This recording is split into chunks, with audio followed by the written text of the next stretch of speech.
They'd transferred the bond last week, but he still felt the strange void that was wearing on his nerves. He needed a distraction. The thought had barely passed through his mind when a shadow fell over him, and he glanced up to discover a tall, lean man with copper-tinted skin and ebony eyes. Wolf, the current Tagus, leader of all Sentinels, had a proud, hawkish nose, with heavy brows and prominent cheekbones, that all combined to give him the appearance of an ancient Egyptian deity. It was a face that spoke of power and fierce masculinity, the sort of face that intimidated men and made women wonder if he was as dangerous as he looked. He was.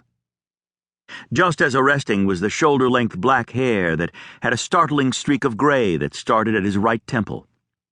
There were whispers that when Wolf was a babe, he had been touched by the devil, something Fane fully believed. Swallowing a curse, Fane tossed aside his sweaty towel. Damn. This wasn't the distraction he'd been wanting. Wolf was dressed in jeans and a loose cotton shirt with the sleeves rolled up to his elbows. He had his arms folded over his chest and was studying Fane with an expression that warned he wasn't pleased. Around them, the gym went silent as the other Sentinels pretended they weren't straining to overhear the potential confrontation. "I heard through the grapevine you've taken a position as a trainer," he said. That was Wolf, always straight to the point. Fane scowled. It had been less than 24 hours since he'd made the decision to seek a position as trainer in a monastery halfway around the world. How the hell had word spread so fast? The grapevine should mind its own business. The ebony eyes narrowed. And I shouldn't have to listen to gossip to learn when one of my Sentinels is leaving Valhalla. Fane met his Tagus glare for glare. "I have no direct duties here, at least not anymore. I'm allowed to return to the monastery without clearing it with you." The air heated.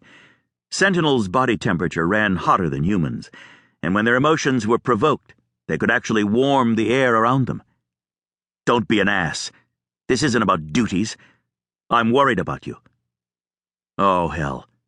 This was exactly what Fane didn't want. He'd rather be shot in the head than have someone fussing over him. "There's nothing to worry about. You know that I was a trainer for years before coming to Valhalla. I'm simply returning to my brothers in Tibet. You've just endured the removal of a long-standing bond. A traumatic experience for any guardian," the older man ruthlessly pressed. "And we're your brothers, you thankless son of a bitch." Fane gave an impatient shake of his head. Wolf was a hunter sentinel, not a guardian, which meant he could never understand the truth of the bond. "I know what you're thinking, but you're wrong." Wolf slowly arched a brow. There weren't many who had the chutzpah to stand up to him.